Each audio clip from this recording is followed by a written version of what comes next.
आज हम एक ऐसी सच्ची घटना पर चर्चा करने वाले हैं जो सीधे आप सभी की रूह को कपा देगी। बस जरा तसव्वुर कीजिए, सर्दियों का एक बिल्कुल सुनसान जंगल, दूर दूर तक कोई परिंदा भी नहीं। ये कोई आम डरावनी कहानी नहीं है, ये जान बचाने की एक आंखों देखी सच्ची घटना है जिसे हम the chain stalker of the logging road के नाम से जानते हैं। चलिए साथ मिलकर समझते हैं कि उस ठंडी दोपहर में आखिर क्या हुआ था। इस पूरी रूह कमा देने वाली घटना की शुरुआत एक चेतावनी से होती है, एक ऐसी चेतावनी जिसे शुरू में बिल्कुल हल्के में लिया गया था। हमारी कहानी की मुख्य पात्र एक 18 साल की लड़की है जिसे उसकी माँ और दादा दादी ने हमेशा एक बात समझाई थी, अगर वहां बाहर कभी भी असुरक्षित महसूस हो तो तुम्हें हमेशा हर हाल में वहां से तुरंत निकल आना चाहिए। लड़की को लगता था कि शायद उसके घरवाले बस जंगल के जंगली कुत्तों वगैरह से डरते हैं, लेकिन आगे जो हुआ उससे साफ हो गया कि ये डर सिर्फ कुत्तों का नहीं था। ये एक ऐसी आगाही थी जिसका असली और खौफनाक मतलब बहुत देर बाद समझ में आने वाला था। पहला हिस्सा, into the winter woods, a familiar path turns cold. एक जाना पहचाना रास्ता अचानक कितना अनजाना हो जाता है। डर कभी भी एकदम से सामने नहीं आता, ये एक सिलसिला होता है, एक अनजाना खौफ जो धीरे धीरे आपके अंदर जगह बनाता है। मंडे की शाम का वक्त था, करीब 4 बजे के आसपास। मौसम सर्दियों का था और जमीन पर सफेद बर्फ बिछी हुई थी। वो लड़की भले ही हाइट में थोड़ी छोटी और दुबली पतली थी, लेकिन दौड़ने में बेहद तेज थी। सिर्फ आधा मील ही अंदर गई होगी कि एक अजीब सा एहसास होने लगा, एक ऐसी फीलिंग जैसे कोई लगातार उसे देख रहा है। शुरू में लगता है ना कि शायद ये सिर्फ दिमाग का वहम है। 1/4 मील और आगे बढ़ने के बाद वो एक पुराने लॉगिंग रोड पर पहुंची। ये रास्ता जंगल को पार करने का एक आसान और छोटा रास्ता था, लेकिन वो कोई मुझे ताक रहा है वाली अजीब सी फीलिंग अभी भी उसके जहन में बैठी हुई थी। मैंने कहा ना, डर अचानक सामने नहीं आता। आंखों के बिल्कुल कोने से अचानक कुछ हिलता हुआ महसूस होना, एक हरकत, एक ऐसी हरकत जो सीधे तौर पर नजर नहीं आती, बस एक धुंधली सी झलक मिलती है। ये इंसान के अंदर छिपे उस सबसे पुराने डर को जगा देता है। ये सोचने पर मजबूर कर देता है कि आसपास कुछ तो है, या फिर कोई तो है जो उस अंधेरे में छिपकर अपने शिकार की ताक में बैठा है। दूसरा हिस्सा, the sound of chains, an unnatural noise. उस सर्दी के जमा देने वाले सन्नाटे में, जहां हवा की सरसराहट के सिवा कुछ सुनाई नहीं देना चाहिए था, अचानक एक अजीब आवाज आती है। ऐसे डर के माहौल में इंसानी दिमाग कैसे काम करता है, यह समझना बहुत दिलचस्प है। पहले तो पास से ही जंजीरों के बजने की उनकी खनखनाहट की आवाज आई। फिर जैसा कि हम सभी की फितरत होती है, उस लड़की ने खुद को तसल्ली देने की कोशिश की। सोचा शायद हवा चल रही है और किसी पेड़ पर कोई पुरानी चेन लटक रही होगी जो हवा से बज रही है। फिर जब आवाज दोबारा आई तो वो वहीं रुक गई। उसने वहीं गोल गोल घूमकर और थोड़ा कूदकर खुद को चेक किया, ये तसल्ली करने के लिए कि कहीं उसकी अपनी जैकेट की चेन या गले का नेकलेस तो आवाज नहीं कर रहा। ये एक बेचैन कोशिश थी खुद को यह मनवाने की कि सब ठीक है, डरने की कोई बात नहीं है। लेकिन दोस्तों, सबसे भयानक सच्चाई कुछ और ही थी। उसका अपना कोई भी कपड़ा या गहना वो आवाज नहीं कर रहा था। जंजीरों की वो खनखनाहट पूरी तरह से किसी बाहरी चीज से आ रही थी, और जंजीरों की उस आवाज ने जंगल के उस शांत माहौल को एक भयानक रूप दे दिया था। पर सबसे डरावनी बात क्या थी पता है? वो आवाज अब उसके और करीब आ रही थी। तीसरा हिस्सा, footsteps in the snow, the mimic. अब उसने बिना देरी किए वापस मुड़ने का तय किया, लेकिन अब वो उस बर्फ पर अकेली नहीं चल रही थी। जैसे ही उसने दादा दादी के घर वाले रास्ते पर वापस कदम रखा तो उसे एहसास हुआ कि वहां अकेले चलना अब नामुमकिन था। एक तरफ बर्फ पर उस लड़की के कदमों की आवाज पड़ रही थी, और ठीक उसके कदमों की ताल से ताल मिलाते हुए सिर्फ 10 फीट की दूरी पर एक और आहट आ रही थी। एक दूसरा जोड़ा कदमों का।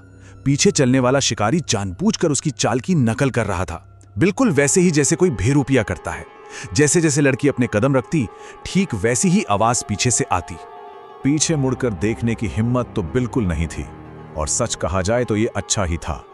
लेकिन उस पल उसने एक बहुत ही चतुराई भरा और जानलेवा टेस्ट किया।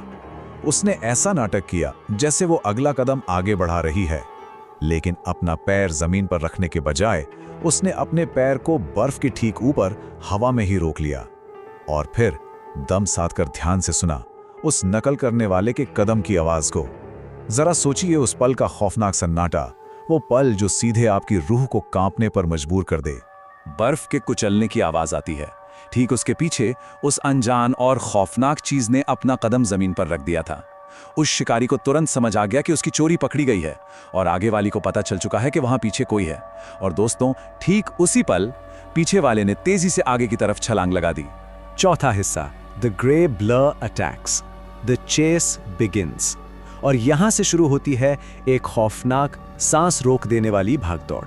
अपनी जान बचाने के लिए उसने अपने दादा दादी के खेत की तरफ पूरी ताकत झोंककर दौड़ लगा दी। पर आखिर पीछे था क्या? उसकी आवाज इंसानों जैसी लग रही थी और उसके 2 पैर थे, लेकिन भारी कदमों की आवाज से लग रहा था कि वो बेहद विशाल और लंबा है। भागते वक्त एक जल्दी सी ली गई झलक में वो सिर्फ एक भूरा इंसानी आकृति जैसा धुंधला सा साया दिख रहा था। और जैसे ही लड़की ने दौड़ना शुरू किया, पीछे से फिर से वही जंजीरों की हिंसात्मक खनखनाहट तेजी से शुरू हो गई। ये एक ऐसी दौड़ थी जहां खुद मौत आपके पीछे भाग रही हो। दोनों के भागने के तरीके में एक जमीन आसमान का अंतर था। एक तरफ वो लड़की थी जो बचने के लिए रास्ता बदल रही थी, कांटेदार झाड़ियों से बचकर पेड़ों के बीच से दौड़ रही थी, और पीछे वो चीज थी जो कोई रास्ता नहीं बदल रही थी। वो सीधे पेड़ों और उन कांटेदार झाड़ियों को भेदते हुए, तोड़ते हुए एक जंगली जानवर की तरह आगे बढ़ रही थी। ये उस अनजान चीज की गैर कुदरती और बेहिसाब ताकत को दिखाता है। उस पर उन सर्दियों की कटीली, चुभने वाली झाड़ियों का जैसे कोई असर ही नहीं हो रहा था। और ये आखिरी रास्ता तो सबसे डरावना था। भारी सांसें, एक भयानक घुर्राहट और जंजीरें, सब कुछ अब सिर्फ कुछ ही फीट पीछे था। उस डरावने सपने को इमेजिन कीजिए जहां मौत सिर्फ और सिर्फ 2 कदम की दूरी पर आपके पीछे घुर्रा रही हो। वो आखिरकार घर के आंगन कब पहुंची, वहां दादा दादी का एक बहुत बड़ा मलामूट मैस्टिफ ब्रीड का कुत्ता खड़ा था। ऐसे कुत्ते आमतौर पर बहुत निडर होते हैं और अनजान खतरों पर तुरंत हमला करते हैं, लेकिन वो अपनी ही जगह खड़ा भौंकता रहा। और जैसे ही लड़की पास आई, वो कुत्ता सीधा उसके साथ घर के अंदर भाग गया। अंदर आकर वो विशाल कुत्ता डर के मारे लड़की के पैरों से चिपक कर कांप रहा था।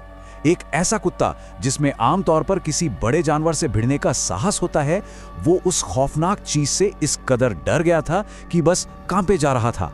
आखिरी हिस्सा, the unspoken secret, a family silence. घर का दरवाजा बहुत जोर से और जल्दी से बंद किया गया। अंदर आकर सब अजीब तरह से शांत था। बाहर खिड़की से झांक कर देखने पर वहां कुछ भी नहीं था, सब गायब। रोते हुए जब उसने अपने दादा को यह पूरी भयानक घटना बताई, तो पूरी कहानी सुनने के बाद दादाजी ने बिल्कुल सपाट चेहरे के साथ एकदम सीरियस होकर कहा, इस बारे में मत सोचो, बस भूल जाओ कि यह कभी हुआ था। बस जब लड़की ने इसकी वजह जाननी चाहिए तो उन्होंने साफ और कड़े शब्दों में इनकार कर दिया। दादी से पूछने पर उन्होंने भी तुरंत नजरें चुरा ली और बात बदल दी। ये ठंडी और चुप रहने वाली प्रतिक्रिया इस बात का सबसे बड़ा सबूत थी कि उनको उस छिपे हुए खतरे के बारे में पहले से ही कुछ जानकारी थी। अब ये चर्चा यहीं खत्म होती है, लेकिन एक सवाल है जो दिमाग में गूंजता रह जाता है। आखिर उस लॉगिंग रोड पर किस चीज का साया है और यह परिवार उस भयानक राज को क्यों छुपा रहा है? एक इंसान जैसा ग्रे रंग का साया जो जंजीरों में बंधा हुआ जंगल में घूमता है, ये कहां से आया और क्यों दादा दादी इसके जिक्र मात्र से इतना डरते हैं? ये राज आज भी उस बर्फीले जंगल की गहराइयों में दफन है। तो दोस्तों, अगली बार किसी सुनसान जंगल से गुजरें तो पीछे मुड़कर देखने से पहले 2 बार जरूर सोचिएगा।